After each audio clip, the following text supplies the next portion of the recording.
Allie Pearse is a Montreal native who not so recently relocated to Toronto.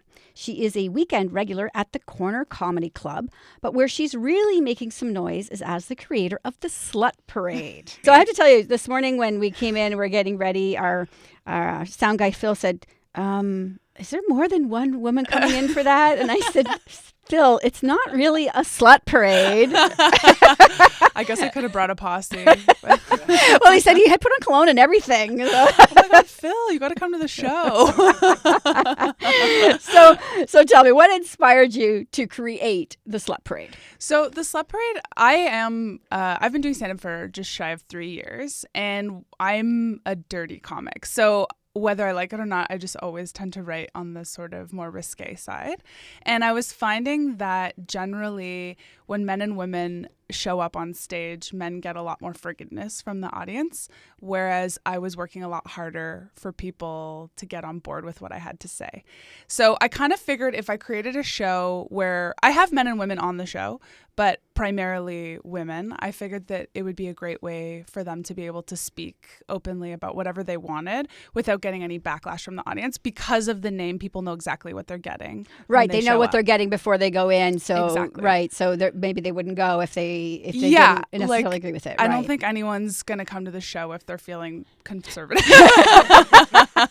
I'd say that's safe. Yeah. That's a safe bet. And it's not only, about sex and dating, but it just kind of gives people the safety to speak about whatever they want without feeling uncomfortable. Right. And I get that because, slut is a pretty powerful word, mm-hmm. right? So, just by putting that out there, you've sort of expanded the boundaries of what people can expect within the show. Exactly. I think that generally there's this idea that it's such a negative word because it is, and it's shot at women and it's aimed at women to make them feel bad about their sexual experiences. And I just kind of thought if we could reclaim it a little bit inside of the comedy community, that would be really powerful for women. Right.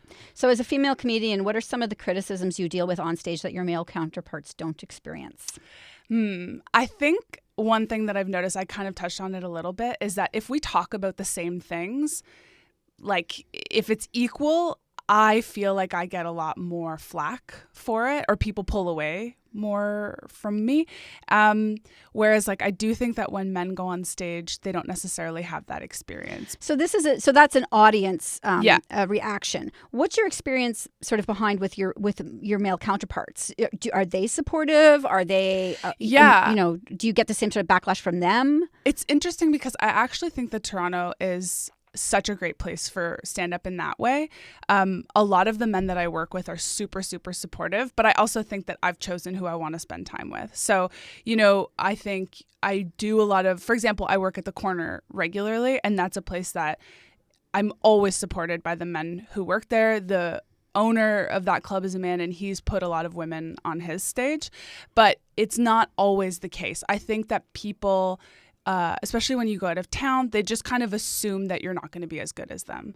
So there is this thing of you always have to prove yourself. You always have to work a little bit harder. Whereas I think that one thing I've noticed is that if a woman goes on stage and she bombs, everybody thinks she bombed because she's a woman. But if a man bombs, they're like, he bombed, but he's a nice guy. He'll get it. Mm. So there is that difference. Okay. So we've already kind of determined that slut is a pretty loaded word. Yeah. But why did you choose that specifically for your show? Is it because it is so explosive? Right. Exactly. I think that it has a certain amount of weight and shock value, which it's not something that I'm necessarily interested in doing, but I do think it creates this sort of energy around the show that wouldn't necessarily exist without it. Mm-hmm. And I know that women especially if you go on any YouTube star or comedian or whatever, if you go look at the comment section of any photo they post or any video they post, it's riddled with things like, she's a slut, she's this, she's that. Whereas men don't necessarily have the same experience. Right. And I think that this kind of just destigmatizes and just tears that, that idea down a little bit. Right.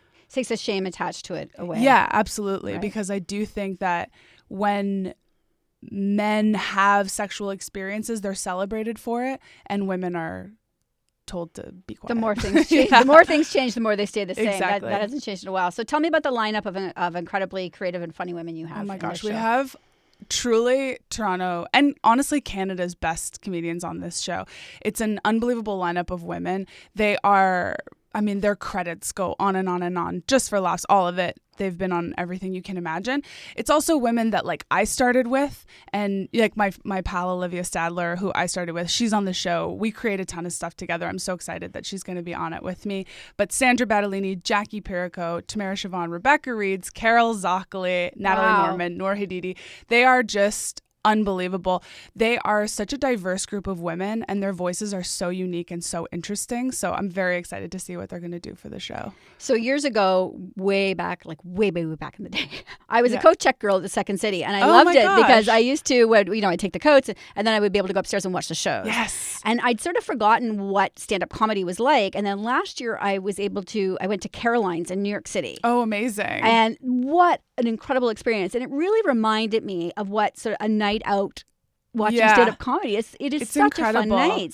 So what's the state of Canadian comedy right now? Like, tell me what we're looking at. Is it on the rise? Yeah, I mean, luckily, I would say in Canada, Toronto is the best place to be without a doubt. Sort of globally, Toronto, New York, and LA are where it's at. There is this incredible wealth of shows and independent producers, and there's this growth happening where people are just creating their own stuff. Like for myself, for example, I get to produce my show at Comedy Bar, which is hands down my favorite venue in Toronto. It's a place where producers get to independently put on their own shows. So I come up with a concept, I email Comedy Bar, they let me put it on. It's incredible. And they support so many different people. So that in itself is amazing. I think the state of Canadian comedy it's sort of at a fork in the road right now, where there's an organization called CASC, the Canadian Association of Stand-Up Comedians.